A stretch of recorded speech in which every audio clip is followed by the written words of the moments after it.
Welcome to the French Institute for this event of the Beyond Words Festival of Contemporary Literature. Today's event is entitled New Noir Novels, and we are delighted to host Olivier Norek, online from France, and Joseph Knox and Ayo Otanade here in our salon at the French Institute. Olivier Norek served as a humanitarian aid worker in the former Yugoslavia before embarking on an 18-year career in the French police, rising to the rank of capitaine in the Seine-Saint-Denis police judiciaire. He has written 6 crime novels, which have sold more than 1 million copies in France and won a dozen literary prizes. He is also known for contributing to the screenplay of the acclaimed series Spiral. The Lost and the Damned was translated into English by Nick Caister and was published in the UK by MacLeod's Press. Joseph Knox was born and raised in and around Stoke and Manchester, where he worked in bars and bookshops before moving to London. His debut novel, Sirens, was a bestseller, published by Transworld in the UK in 2017. It is the first in a series featuring detective Aidan Waits. The Sleepwalker was published in 2019 and translated into French by Jean Hesch and published by Le Masque. Joseph's next novel, True Crime Story, will be published by Doubleday UK in June 2021. Ayo Otanade is a CWA Red Herring Award-winning freelance crime fiction critic, reviewer, and blogger. She has an eclectic taste in crime fiction, which runs the gamut from historical crime fiction to hard-boiled and short stories. Her research interests include historical fiction, especially crime fiction, and crime fiction literary criticism. She is a former chair of the CWA Short Story Dagger and judge of the Ngayo March Award.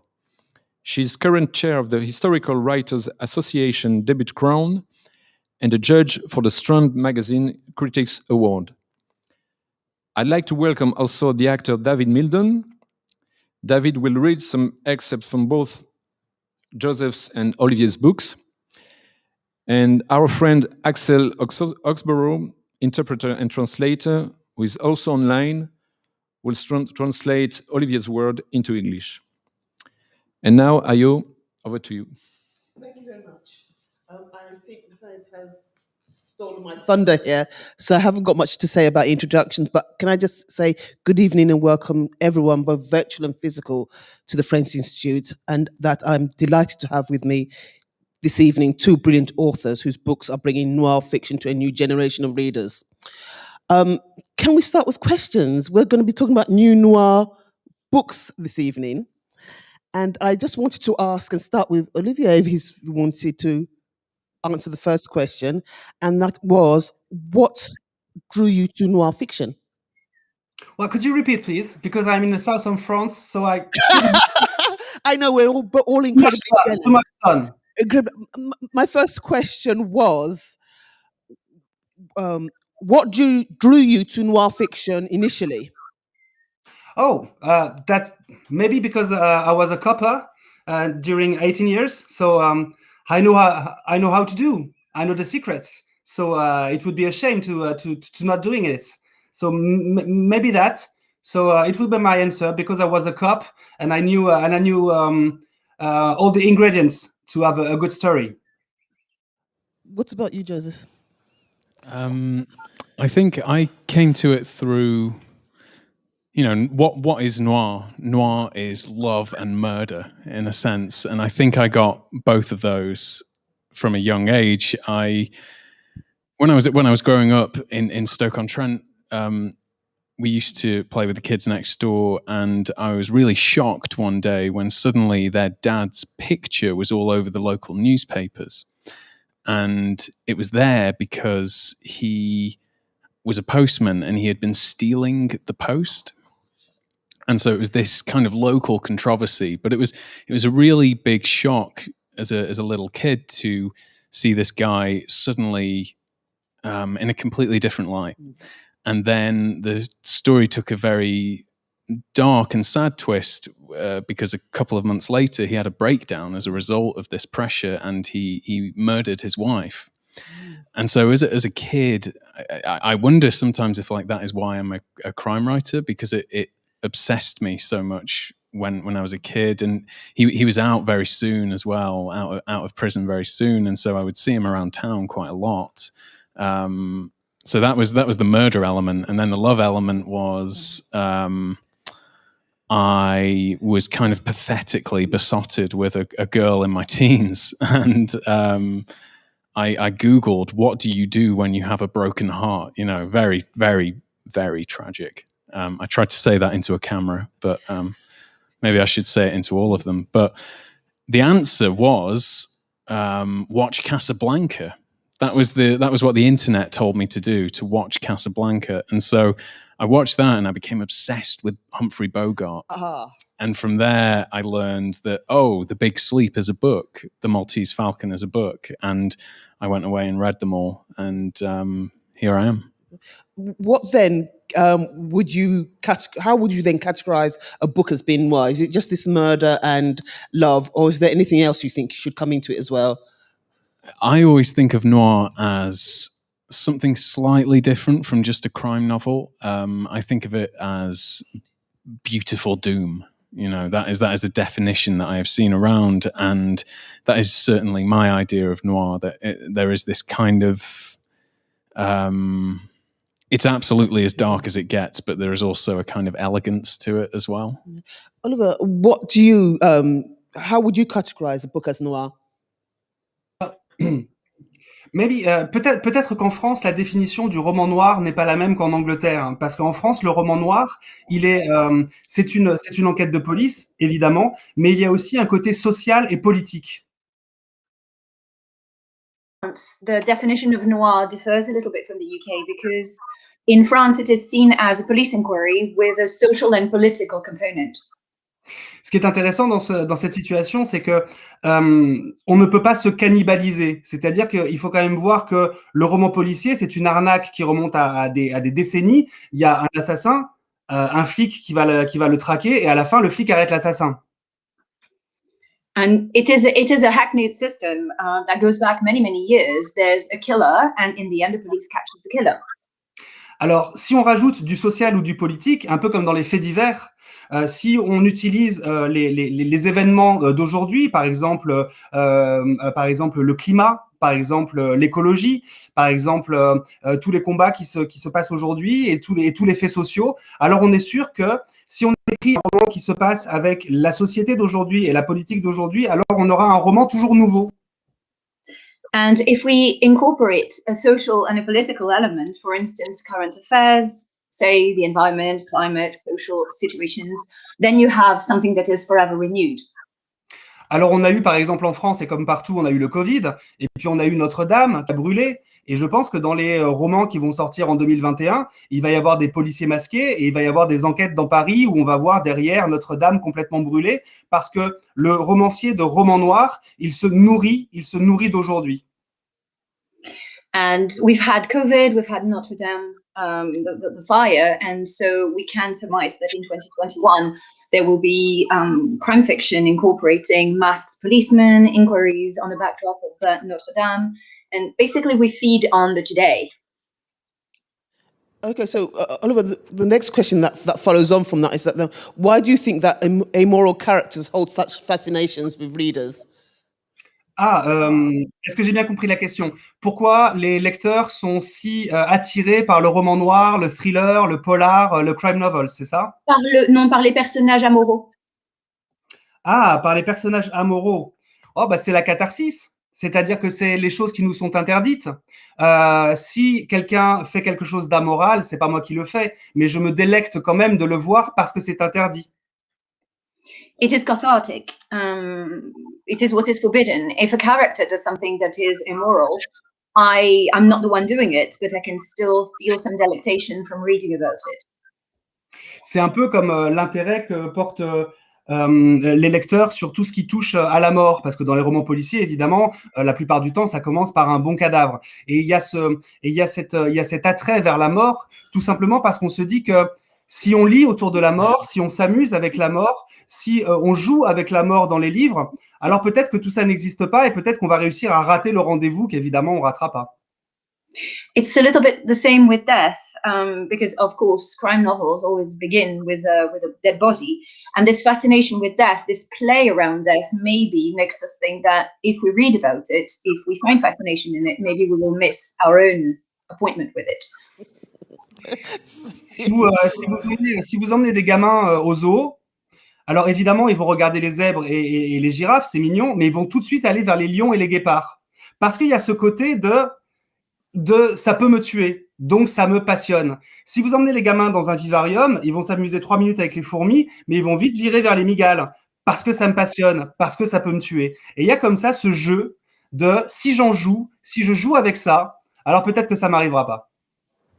If you take children to the zoo, for instance, their first fascination will be the big cats because they can kill them. Or if you take them to a vivarium, they will immediately gravitate towards the killer spiders.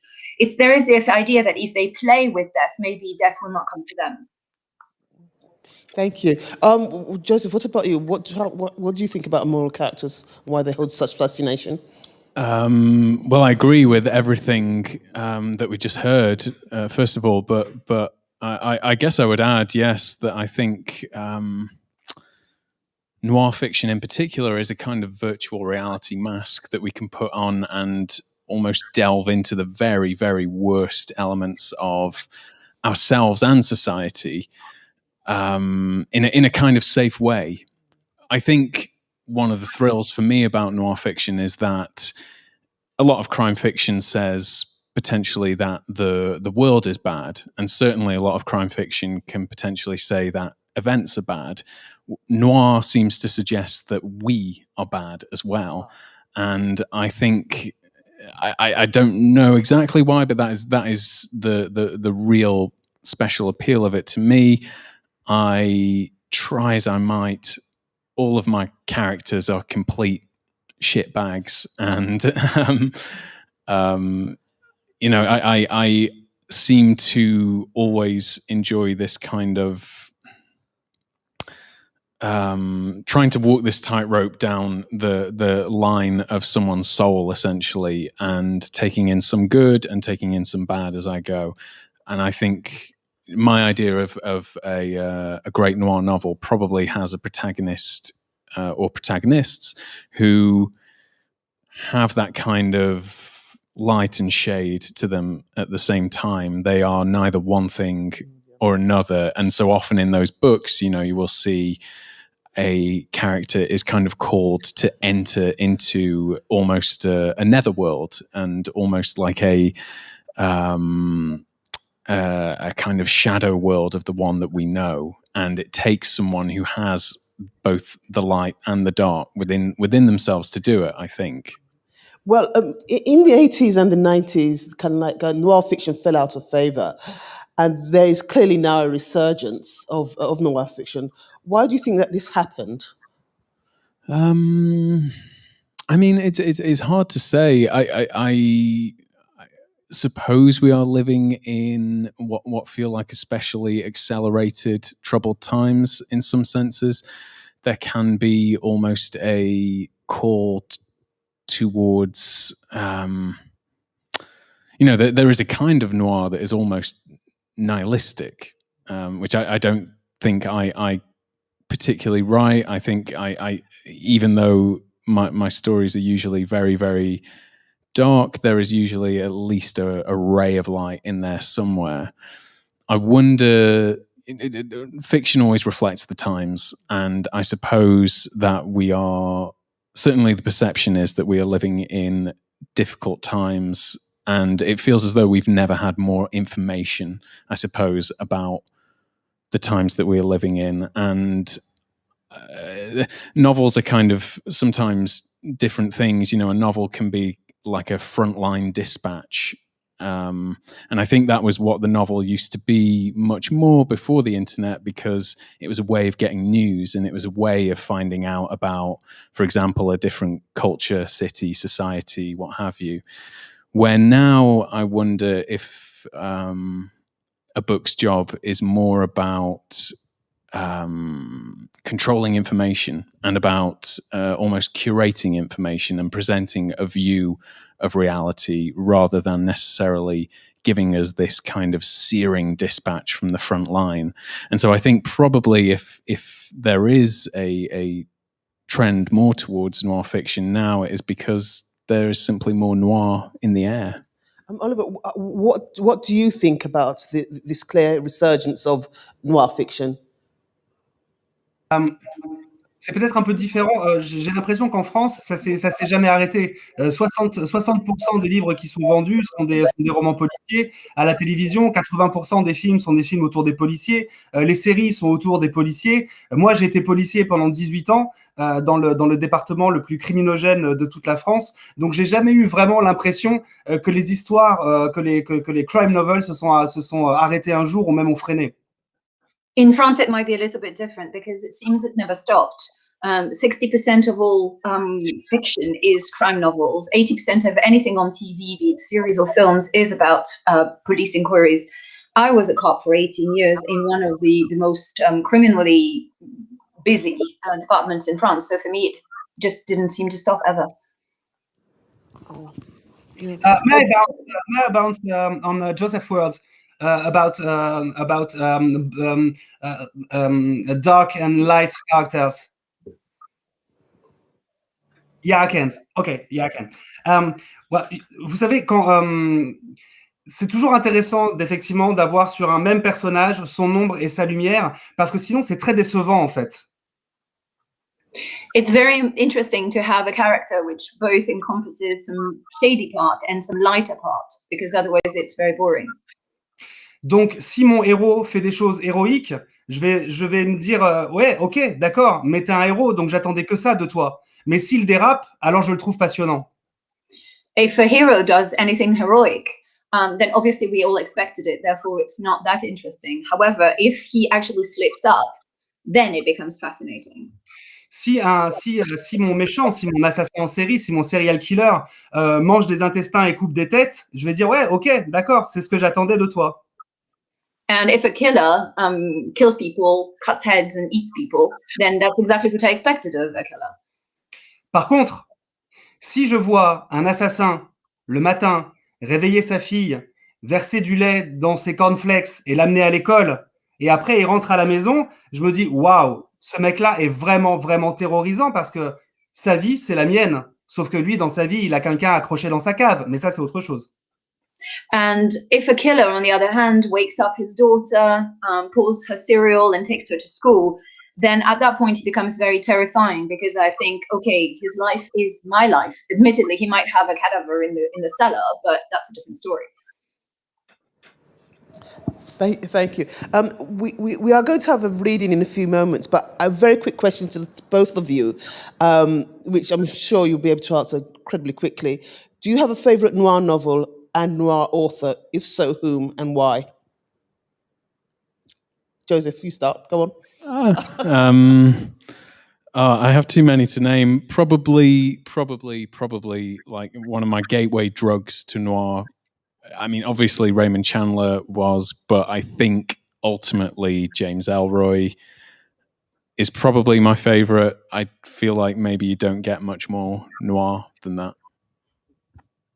And for me, that's really noir. It's Simenon. He's a Belgian author.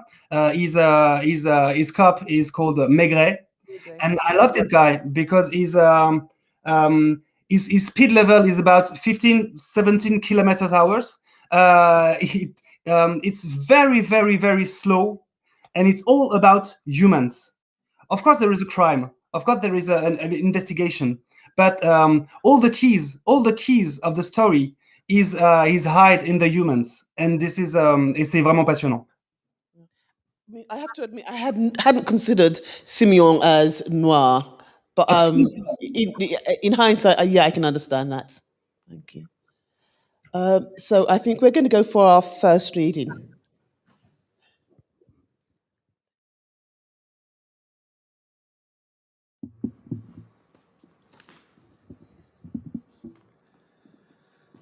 I came awake as an 8-year-old boy in the messy back seat of a family car. We'd moved around a lot in the year before my sister and I were taken into care, often spending nights parked in laybys or motorway service stations. Our mother drove all day, never explaining what we were leaving or what we were going to. She just liked to keep on moving, to keep the world at her back. It was dark, but I could hear the steady breathing of my little sister asleep on the seat beside me. As my eyes adjusted, I could even make out her form, huddled beneath a blanket, her head against a cushion. The windows were misted with condensation, and it was disorientating, as if the world had ended while we were asleep. When I smeared my hand across the glass, I couldn't see any lights outside, and I thought it was strange not to hear passing cars, people, or traffic. Sometimes when you sleep next to a motorway, it sounds like the sea. I couldn't remember getting into the car. Confused, I looked at the figure sitting in the front seat. Our mother was sitting with both hands on the wheel, staring straight ahead at the misted windscreen. I could only see the back of her head, her knotted dark hair, but I knew from her posture that she was awake. The engine was running. I tried to open my door, but it was locked. Mother didn't turn at the sound of my movement, but I heard her applying pressure to the accelerator, causing the engine to rumble louder. My head was sluggish, slow-moving, and I'd never felt more tired. I tried the door again, but it still wouldn't open. Sitting forward, I realized I was strapped into my seatbelt. Pulling the blanket off my sister, I saw that she was too. The engine rumbled a little louder, and I could taste the fumes in the back of my throat. I unfastened my belt and crawled across the gear stick into the front, trying to push up the lock on the passenger side door. My mother reached an arm across and pressed my body back into the seat, her forearm against my neck. When I resisted, she gripped me clumsily by the face, fingernails piercing my cheeks, dragging across them. I pushed up the lock, pulled the handle, and kicked open the door, pulling free and falling out onto the garage floor, coughing and holding my face. I looked back at my mother, but she just resumed her position, staring straight ahead, hands on the wheel.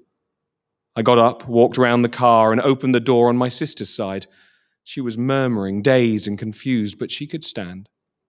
I held the blanket around her as I opened the garage door, and we staggered back towards the house where we were staying, both coughing, breathing the air.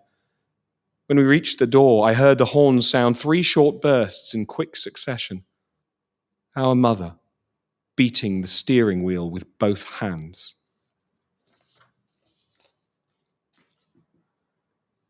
Je me réveillai dans la peau d'un garçon de 8 ans, assis sur la banquette encombrée à l'arrière de la voiture familiale. On avait beaucoup déménagé 1 an avant que ma sœur et moi soyons placés dans des foyers, et on passait souvent la nuit sur des aires de repos ou des stations-service. Notre mère conduisait toute la journée, sans jamais nous expliquer pourquoi on partait, ni où on allait. Elle aimait bouger en permanence pour laisser le monde derrière elle. Il faisait nuit, mais j'entendais la respiration régulière de ma petite sœur endormie à côté de moi. Lorsque mes yeux se furent habitués à l'obscurité, je distinguais même les contours de son corps, recroquevillé sous une couverture, la tête posée sur un coussin. Les vitres étaient couvertes de buée et c'était déstabilisant. On aurait dit que le monde avait disparu pendant notre sommeil. J'essuyais la vitre avec ma main et, malgré cela, je n'aperçus aucune lumière dehors.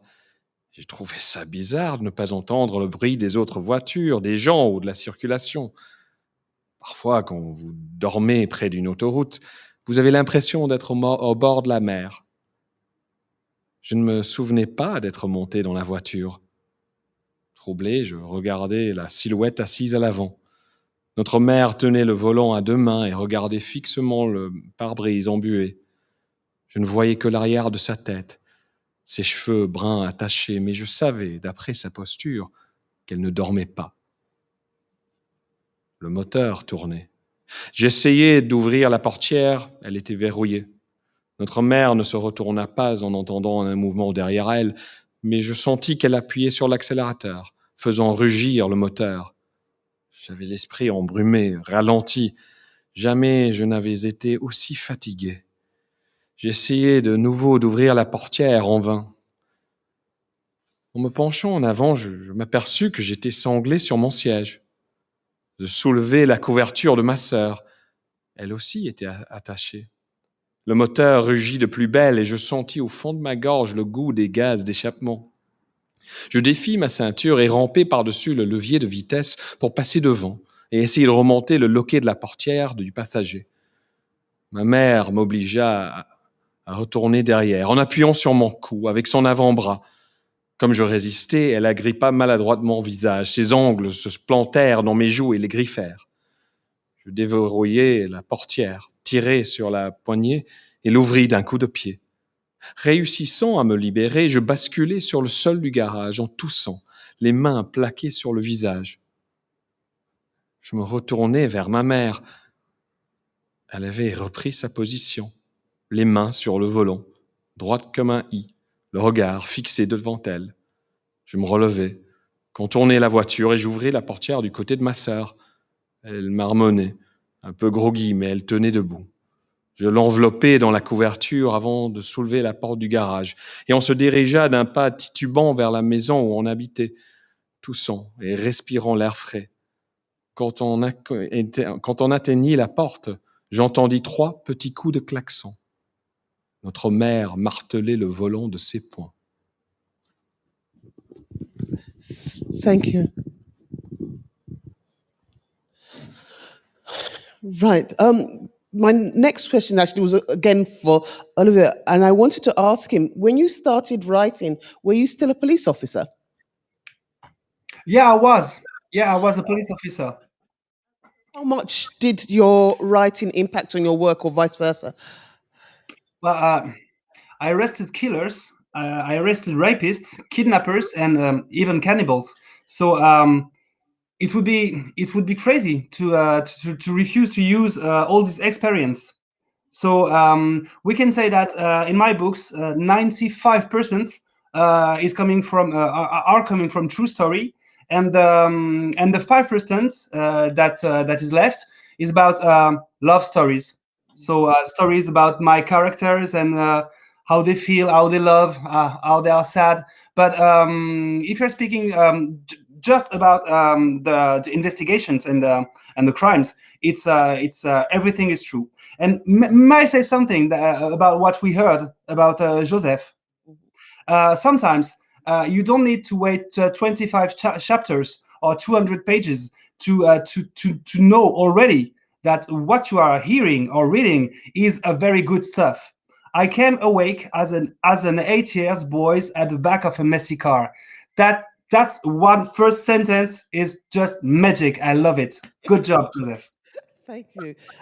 What about you, Joseph? I mean, because you've been a bookseller, you've worked in bars. How much did your work impact on your writing? I was just going to say that my percentage is the reverse of Olivier's.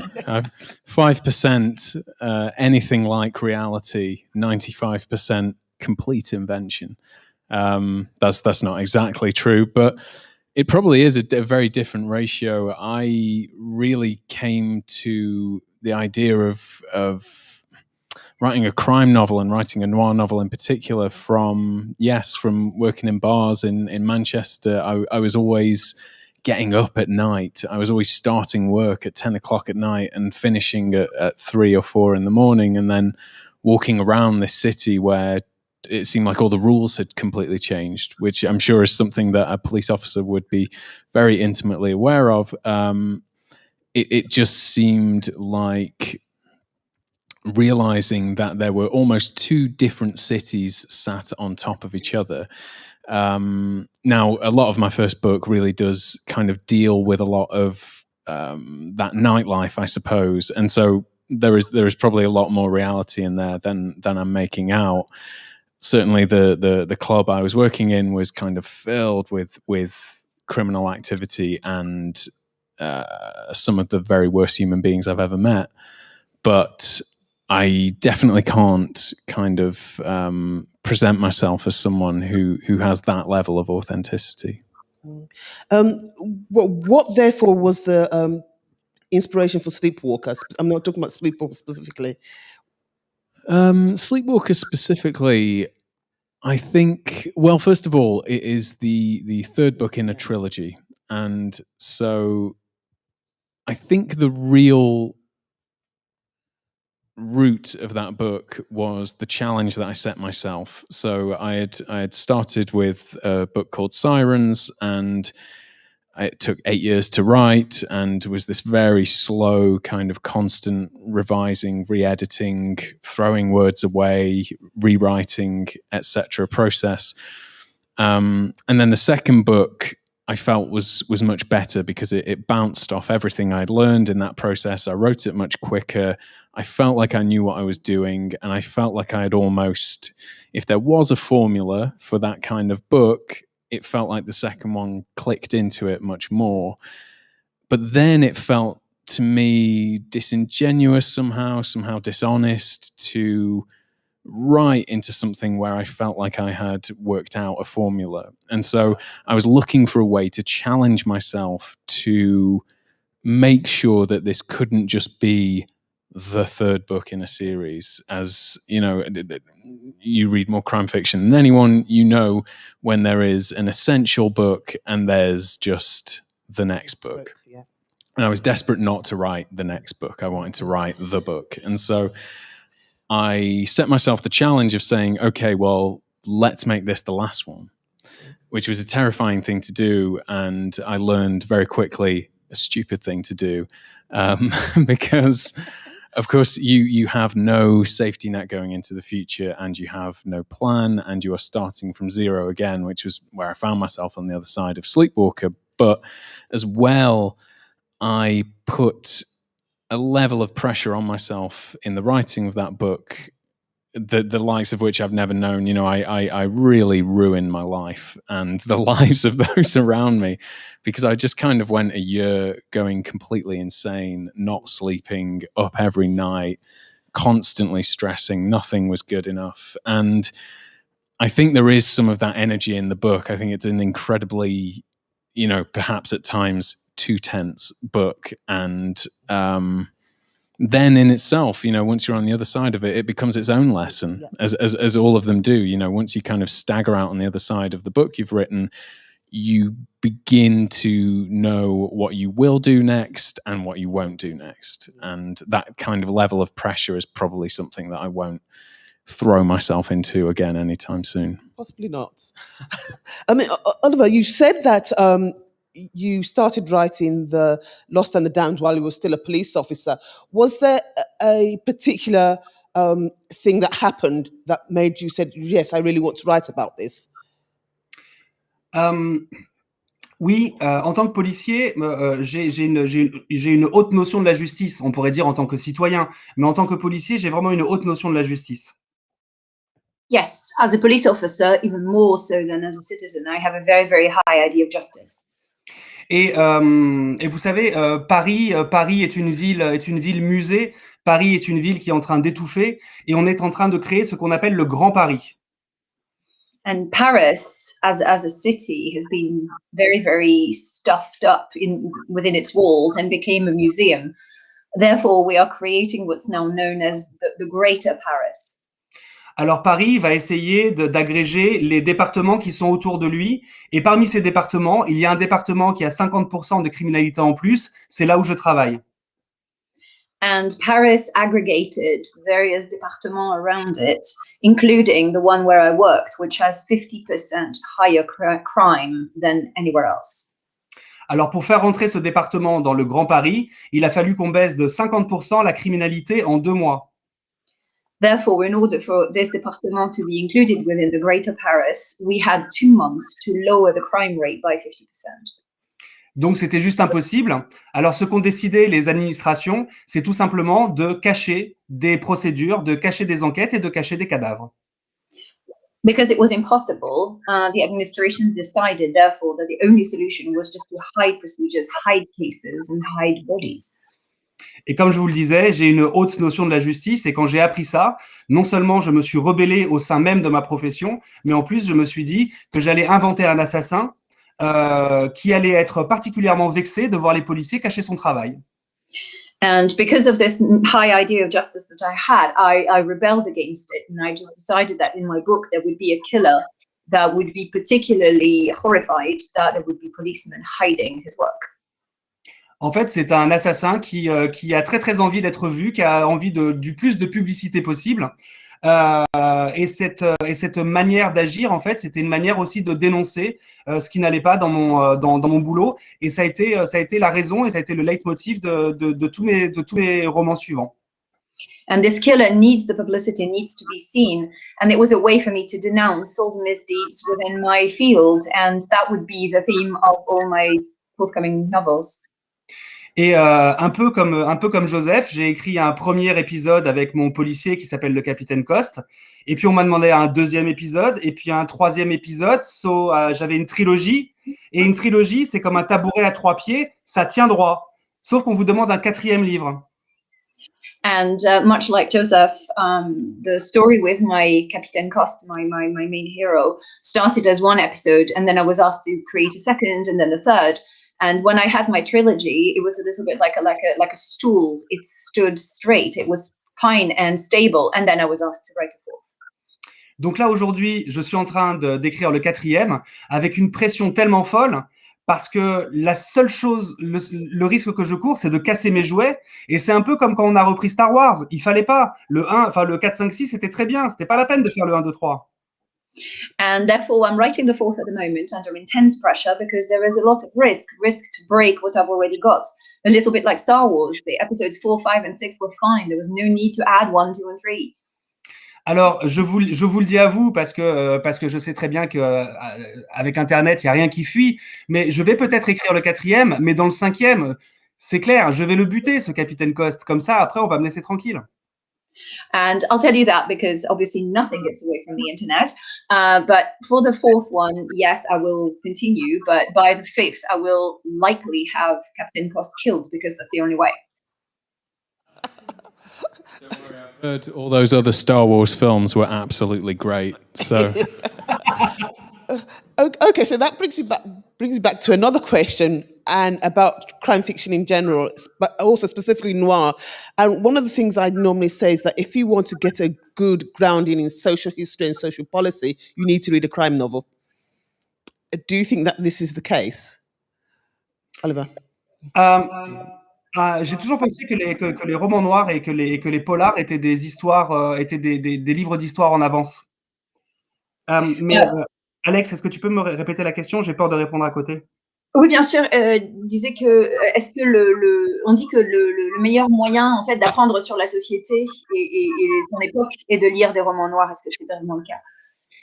Oui, tout à fait. J'ai vraiment l'impression que justement les romans noirs et les romans policiers sont des livres d'histoire en avance. Si on veut en connaître si on veut connaître un peu plus sur l'Islande, on lit Arnaldur Indridason, puis Elroy évidemment pour les États-Unis, et puis Maigret pour la France ou Fred Vargas pour la France. Yes, I've always been of the belief that noir novels or police fiction is a way to read history ahead of time. If you want to read about like the United States, you read Elroy, or you read about France, you read Maigret, and so on. Pour l'Islande, Arnaldur Indridason. And for Iceland, Arnaldur Indridason. En fin de compte, le roman policier est totalement démocratisé. Il appartient à tout le monde. Il ne faut pas être un policier ou un oiseau de nuit comme Joseph pour écrire des polars. Si vous êtes psychologue ou si vous êtes psychiatre, vous pouvez travailler sur la psychologie de vos personnages. Si vous aimez les sciences, vous pouvez travailler sur des polars scientifiques avec toutes ces nouvelles menaces que sont les médicaments, les virus, les nouvelles technologies. Le polar appartient à tout le monde et donc tout le monde parle du polar parce que le polar, c'est exactement ce qui se passe autour de nous. And police fiction has been heavily democratized. You don't need to be like Joseph a Night Owl to create fiction. If you're interested in psychology, then you can work on the psychology of your characters. If you like science, you can work on science police fiction around medications, around viruses. Police fiction is for everyone because there is matter for it around us everywhere. Et nous, en France, on fait une distinction entre littérature noire et littérature blanche. And in France, we make a difference between noir literature and what we call white literature. Qu'est-ce que c'est que la littérature blanche? C'est une littérature qui raconte pas d'histoire de meurtre, qui raconte pas de thriller, qui raconte pas d'aventure. Généralement, je m'engueule un peu avec les auteurs de littérature blanche parce que j'ai l'impression qu'ils écrivent autour de leur nombril. Et si ça nous intéresse, eh ben, c'est bien. Alors que l'auteur de littérature noire, dès qu'il ouvre la première page, sa première pensée, elle est pour le lecteur. Sa première pensée, elle est déjà généreuse, elle est déjà tournée vers l'autre et pas tournée vers son propre nombril. And I tend to have a hard time with authors of white literature because white literature contains no murder, no thriller, no nothing. It seems that the authors are writing very much about themselves and around their own navels. And if it interests the reader, then so be it. But in noir literature, there is a form of generosity because from the very first pages, everything is turned towards the reader. Et le travail d'un romancier est en plus exactement le même travail que celui d'un criminel. Qu'est-ce que va faire le romancier? Qu'est-ce que va faire le criminel? Le criminel, il va imaginer un meurtre, mais il va surtout imaginer la manière dont il va pouvoir en réchapper. And the work of a novelist is very much that of a criminal because the killer will imagine the murder and then he will especially imagine how to get away with it. How to Get Away with Murder. Very good TV show. And then, pour le romancier, c'est exactement la même chose. Le romancier va inventer un meurtre et il va réfléchir à comment échapper, pas cette fois-ci au policier, mais au lecteur. Donc, en fin de compte, nous sommes le criminel en tant qu'auteur de romans policiers et le lecteur devient le policier. Résultat, auteur et lecteur sont en complète fusion dès la première ligne. And it's the same for us. We are all going to imagine a murder, and then we are going to imagine how to get away with it, but not from the police, but rather from the reader. Therefore, we are the criminal, and the reader is the police. There is this complete fusion between all of us.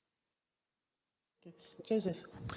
I certainly agree. I think the noir novel is kind of a social thing. That is my very earliest experience of crime fiction, I suppose, reading things like Ian Rankin, where he has this just incredible backlist of books, and most of them kind of predate the time that I was reading. And so picking them up was this kind of roller coaster ride through Scottish history, interestingly. And you know, why that is, I suppose, is because, as Olivier said, the concerns of kind of general fiction seem very far removed from potentially the reality of the day. Perhaps the concerns of upper middle class people, who often probably are the people writing those books, are not the same as people down on the ground. And I wonder if, like, crime fiction and noir in particular is an effort to get as close to down on the ground as humanly possible. And so because of that, the concerns of the noir novelist are the concerns of those people. And hopefully then, when you're reading those books, it represents what is going on if you just, you know, stuck your head outside. I mean, the crime fiction community, do you think they have this love-hate relationship with noir fiction? Because there's so many different subgenres of crime fiction around at the moment.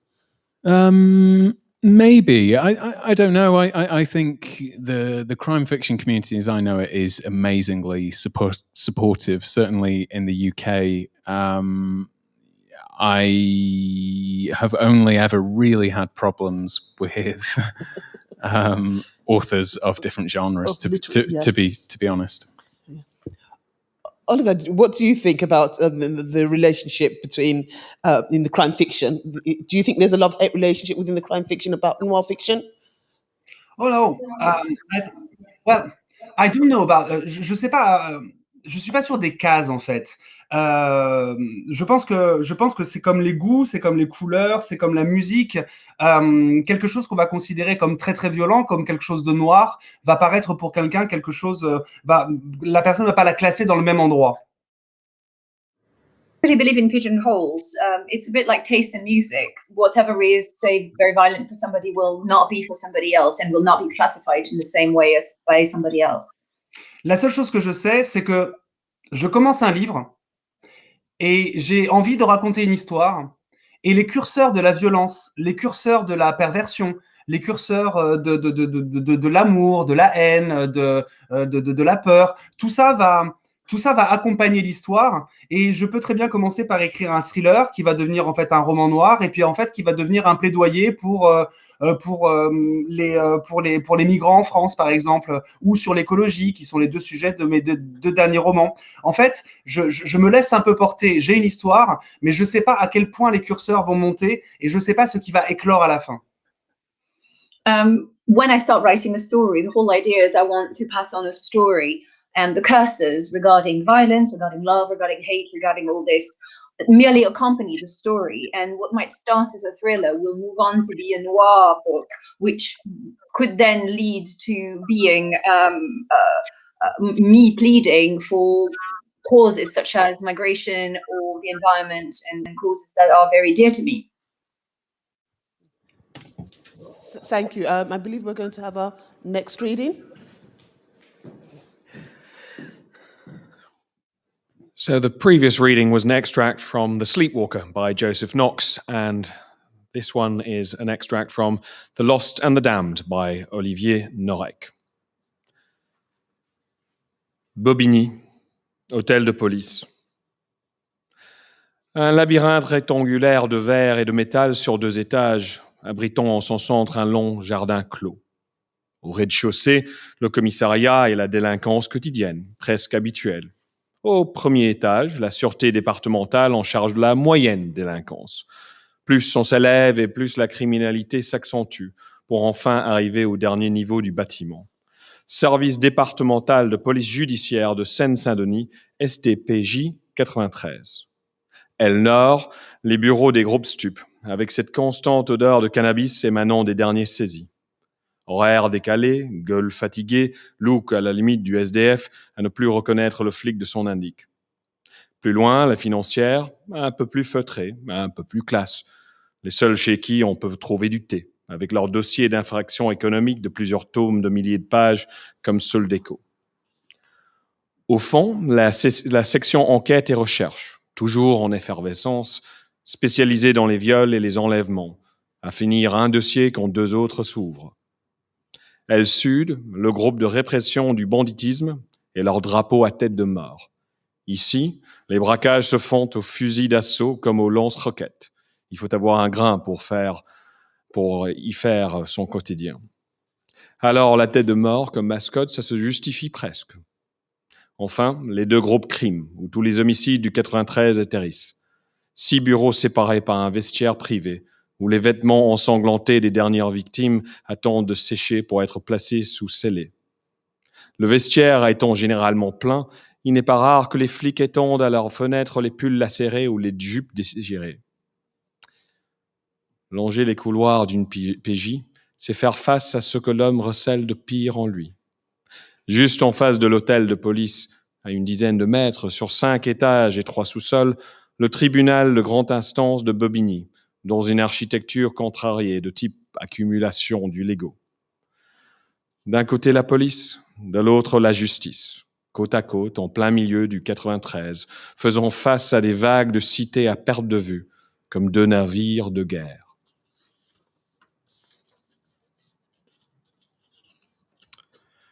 Bobigny Police Headquarters. A 2-story rectangular glass and metal labyrinth with a long roofed-in garden at its center. On the ground floor, the uniformed police handle routine cases of everyday crime. On the first floor, the local detectives are in charge of more serious infractions. Those on the top floor deal with the worst crimes of all. The departmental headquarters for Seine-Saint-Denis, SDPJ 93. In the north wing, the Groupe Stup offices, with their constant smell of cannabis seized in the latest raids. On call at all hours of the day and night, weary faces so similar in appearance to rough sleepers it's impossible to distinguish between the officer and his snitch. Further on, the finance team, a little softer, a little classier, the only place you'll find tea. Its walls lined with volumes containing thousands of pages outlining fiscal misdemeanors.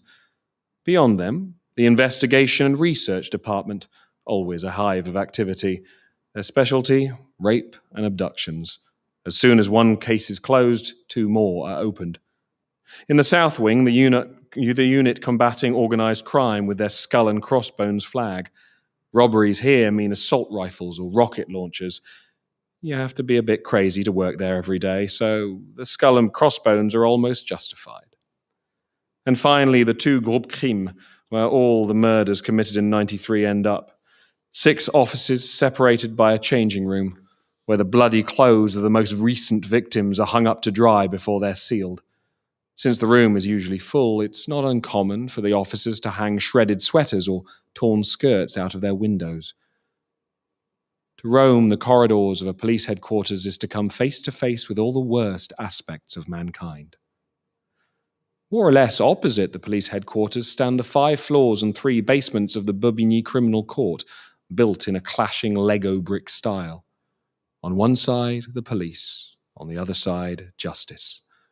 Side by side at the heart of Seine-Saint-Denis, facing wave after wave of tower blocks, like 2 warships.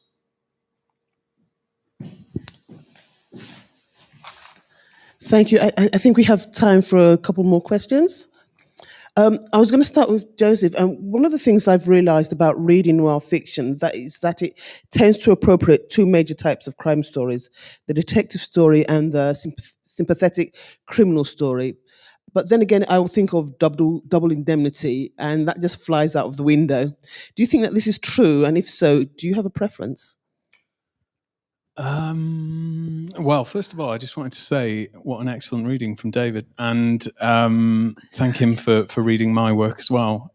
Secondly, as to the question, I suppose noir does kind of have that feeling. You can have the detective story, or you can have the more criminal focused story. I mean, obviously, I write the detective story. I've always felt slightly uncomfortable within the confines of the police novel, probably because I was not a police officer for 18 years, growing more and more uncomfortable by the second. But I've always had an affinity for the more criminal focused side, but I suspect it is a much more difficult novel to write satisfyingly. When you are writing with a detective or detectives as the protagonists, you know, and the reader knows and understands that the expectation is there is going to be a murder here and this detective is going to solve it. I suppose with the more criminal focused idea of the noir novel, of which there are just so many great examples, so much more of the story is up for grabs. I don't know necessarily what that plot is going to be when I walk into it, which makes me think that it is maybe the more dangerous and more exciting style of book to write, and therefore the more difficult one, which is why I don't write it. Oliver, how do you feel about this? Je suis plutôt d'accord sur le fait que c'est quand même beaucoup plus intéressant de s'intéresser à un criminel parce qu'on ne sait pas trop vers où il va aller, alors qu'on sait très bien qu'un flic, la seule chose qu'il va vouloir faire, c'est résoudre l'enquête en fin de compte. I really agree, because I believe it's much more interesting to focus on the criminal because you have no idea which way he or she is going to go. Whereas if you focus on the policeman, well, you know what they're going to want to do is solve the crime. Si j'étais flic, c'est peut-être que j'ai pas eu le courage d'être criminel, tout simplement, parce que c'est vrai que c'est complètement passionnant. Ce qui est très, très intéressant, c'est cette capacité à un moment de se dire: je vais sortir du cadre de la loi et je vais devenir un hors-la-loi. Et devenir un hors-la-loi, c'est s'affranchir d'absolument tout. Et c'est une porte ouverte à l'aventure, à une aventure tout à fait nocive, à une aventure tout à fait perverse. Mais toujours est-il que, est-ce qu'il ne faut pas beaucoup plus de courage pour être un criminel que pour être un flic? C'est la question que je me pose. Maybe I became a policeman because I did not have the courage to become a criminal. When you're a criminal, you step out of the frame of the law, you become an outlaw, and that's actually giving you free reign for all sorts of adventures, admittedly perverse adventures. But I'm wondering to myself whether it does not take more courage to be a criminal than to be a policeman. Certainly. I've got one last question to ask both of you, and it is, aside from your own books, Are there any what I consider to be modern noir novels that you would recommend?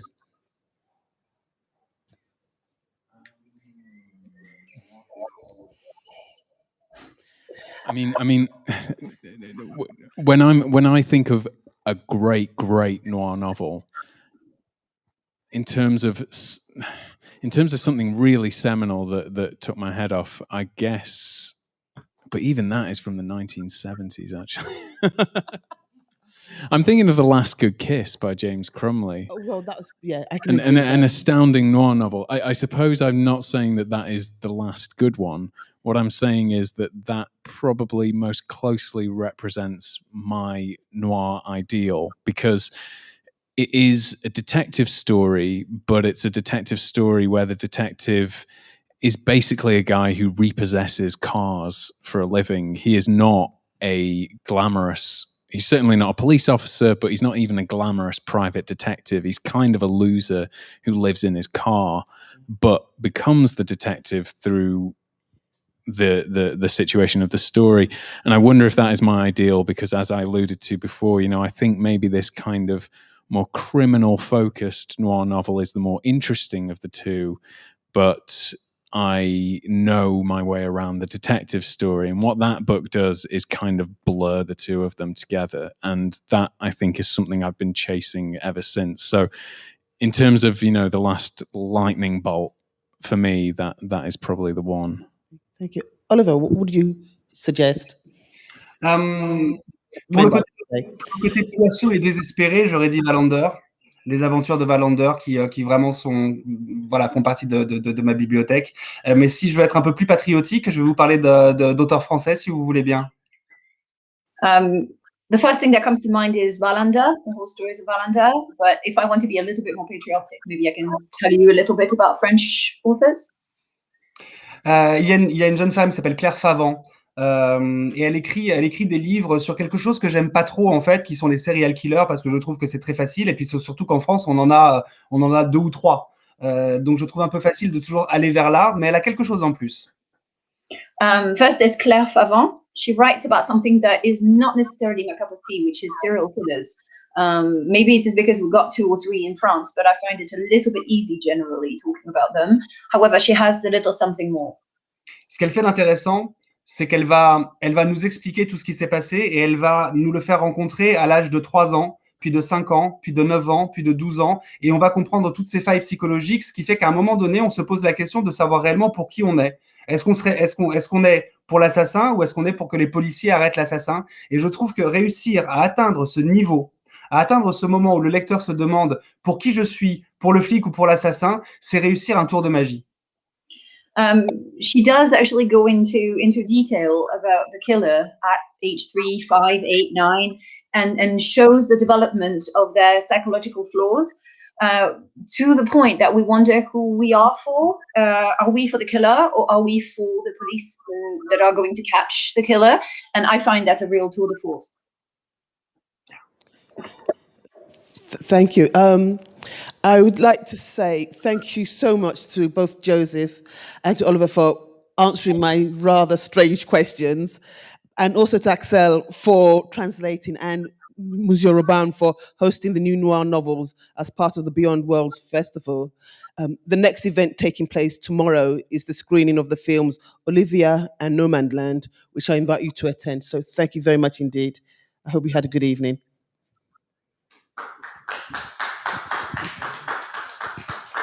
Thank you very much.